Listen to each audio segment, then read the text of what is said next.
Hey everybody, Dr. Barron here with virtualheadache-specialist.com. I just dropped a new blog on the migraine-gut connection.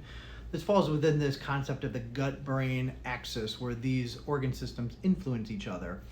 The link will be in the feed below, you can see it down there. But migraine and gut, both very crappy topics to discuss, I know.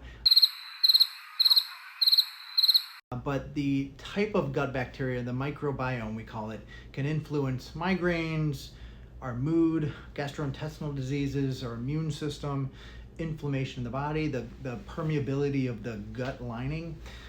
A couple interesting points. 90% of the body's serotonin is made by gut bacteria. I bet you did not know that. Up to 2% of patients' body weight comes from bacteria in the gut.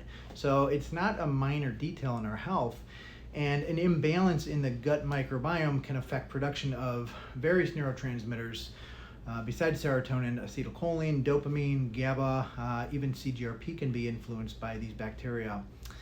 The vagus nerve, interestingly, sends more signals up from the gut to the brain than it does from the brain to the rest of the body. So it highlights the importance of this connection, which is a two-way street between the brain and the gut.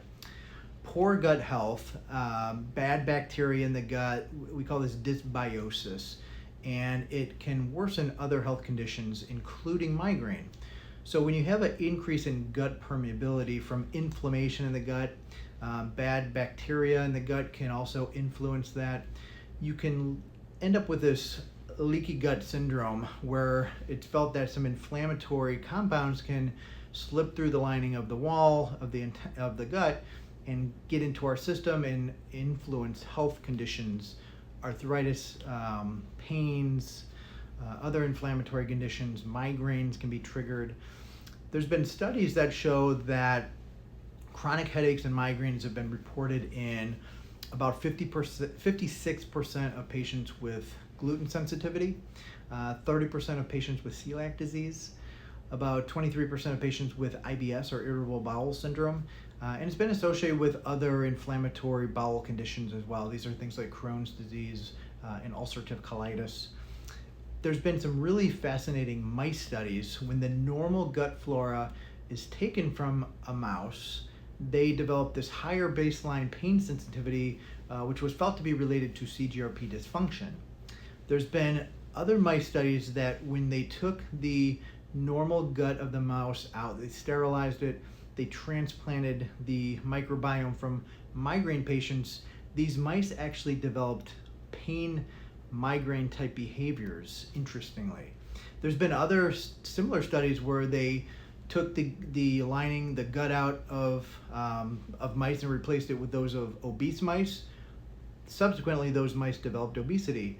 Same thing with mice that had depressive symptoms. They replaced it and those mice developed depressive symptoms. So there's a number of treatments, anti-inflammatory diets, prebiotics, which are food for that microbiome to keep it healthy, probiotic supplements where you're actually introducing live healthy gut bacterial strains. The blog will talk about this topic much more detail, including a lot of specific treatments to consider. So check it out. If you guys have questions, drop them in the feed and I will work my way down. All right, have a great weekend, guys.